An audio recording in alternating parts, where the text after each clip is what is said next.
మీది ఒక్కసారి లైవ్లో మాట్లాడతారు సార్. ఒక్కసారి విలేకరులు అందరూ ఉన్నారు సార్, ఒక్కసారి మాట్లాడండి సార్.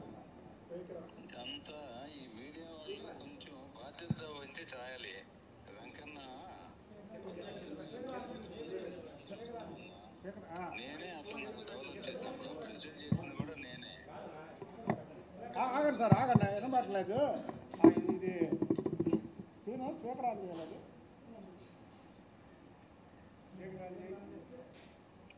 సార్ ఇది సార్ కొద్దిగా గట్టిగా మాట్లాడండి సార్. సార్ హలో, కొద్దిగా గట్టిగా చెప్పండి సార్. ఇప్పుడు బుద్ధ వెంకన్న డెవలప్ చేసింది కదా దుర్గమ్మ టెంపుల్. రేపు పొద్దున్న దసరా వస్తూ ఉంది. ఆ రోజు అతనికి ఉన్న అనుభవంతో కొన్ని చెప్పాడు, అంతకుమించి ఏమీ లేదు. కాబట్టి ఇలాంటి తప్పుడు వార్తలు రాయబాకండి సార్. 2014లో ప్రెసిడెంట్ చేసింది మీరే కానీ నన్ను. అవును అవును అవును. ఒకసారి అవి కూడా చెప్పండి సార్, మీరు ఏమేమి చేశారు నాకు. అదే అవన్నీ తెలుసు కదయ్యా, నువ్వు చెప్పు శుభ్రంగా. నేను చెప్పా వాళ్ళకి. 2014లో ఆయన నాకు పార్టీ అధ్యక్ష పదవి కేసీఆర్ నాని వద్దంటే ఈయన ఇప్పించారు. అలాగే ఎమ్మెల్సీగా ఉన్నప్పుడు కూడా ఈయన ఇన్ఛార్జి, ఈయన రికమెండ్ చేశారు. ఇక్కడ రావడానికి ముందు మీరు నాకు చెప్పి వచ్చారు, నన్ను పక్కన నేర్చారు.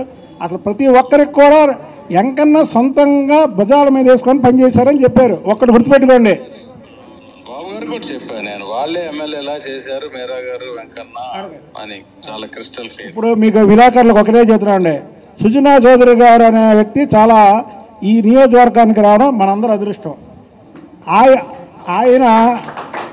ఆయనకి ఇప్పుడు కాదు ఎవరు వ్యతిరేకం అవరు. ఎందుకంటే మీరు అనుకుంటారు సుజనా చౌదరి గారు హై ప్రొఫైల్ మనిషి అని, చాలా లో ప్రొఫైల్ మనిషి. కానీ దయచేసి మా ఇద్దరి మధ్య ఈ అగాధాలు ఇవన్నీ సృష్టించాలని చేయడం ఒకటను, ఒక బీసీ నాయకుడిగా ఆయన మీద అసలు ఆయన ఎవరండి, ఆయన కొండ ఆయన్ని ఢీ కొట్టగలరా ఎవడన్నా? తప్పండి, అది కరెక్ట్ కాదు. అంటే మీకు చెప్తున్నా, విలేకరులందరికీ నా మనస్తత్వం తెలుసు కాబట్టి. సార్ థ్యాంక్ యూ సార్, నేను వీళ్ళతో మాట్లాడుతున్నా. చెప్పారు కదా ఆయన ఏమని, చంద్రబాబు గారికి కూడా వాళ్ళు క్యాండిడేట్లాగా పనిచేశారండి. అలాగా తప్పుడుగా అంటే ఏంటంటే మీకు కూడా ఒకసారి రాము అడిగింది మంచి ప్రశ్న, ఎందుకంటే అడిగాడు కాబట్టి క్లియర్ అయిపోయింది. ఇవన్నీ తప్పు. ఒక సమాజంలో అందరం కలిసి, నేను ఒకటే గుర్తుపెట్టుకోండి విలేకరులకు, తమ్ముడు ఇది మాత్రం ఒకటి ఇవ్వండి. చంద్రబాబు నాయుడు గారికి ఎవరు వ్యతిరేకం అయితే వాళ్ళకి వ్యతిరేకం నేను. చంద్రబాబు నాయుడు గారికి ఎవరు సపోర్ట్ అయితే వాళ్ళకి సపోర్ట్. నాకు రెండో క్వశ్చన్, రెండో ఏజెండా ఉండదు. రెండో ఏజెండా ఎప్పుడూ ఉండదు మీకు. వాళ్ళ కేసీఆర్ నాని మీదన్నా సరే చంద్రబాబు గారికి వ్యతిరేకంగా ఉన్నారని వ్యతిరేకంగా ఉన్నా. నా ఏజెండా ఒకటి, చంద్రబాబు నాయుడు గారికి ఫేవర్గా ఉన్న వాళ్ళకి నేను ఫేవరు. చంద్రబాబు గారికి వ్యతిరేకం ఎవరు? జగన్మోహన్ రెడ్డి అంటే బ్యాచ్, వాళ్ళకి నేను వ్యతిరేకం. అని ఎవరికి వ్యతిరేకం కాదు. నేను అందరిని ప్రేమించే మనిషిని, ఒక బీసీని, విజయవాడ నగరంలో ఒక బీసీని ఇంత పైకి తీసుకొచ్చిన వ్యక్తి ఎవరయ్యా అంటే చంద్రబాబు నాయుడు గారే. అంతకుముందు బీసీ నాయకత్వం లేదు విజయవాడ సిటీకి. బీసీ, ఎస్సీ, ఎస్టీ, మైనార్టీ, ఇక్కడ చూడండి, అందరూ చూడండి, అందరూ అన్ని కులాలు ఉన్నాయి ఇక్కడ. కాబట్టి మా మీద ఏర్స్తో కొంతమంది అలాంటి రాసినా సరే దయచేసి నాకైతే ఎవరితో గొడవలు ఉండవు.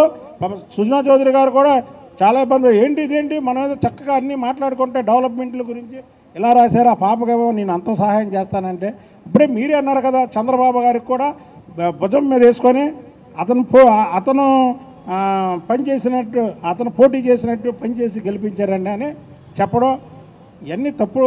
కాబట్టి మీరు దయచేసి ఇలాంటి వార్తలు రాకండి. ఇంకోటి ఏంటంటే, చిత్తూరు వీరప్పన్న మాత్రం వదిలే ప్రసక్తే లేదు. చిత్తూరు వీరప్పన్నది మేము సిఐడికి ఇవ్వమని రేపే డీజీపీకి నేను లేఖ రాస్తా. ఓకేనా బ్రదర్? Thank you.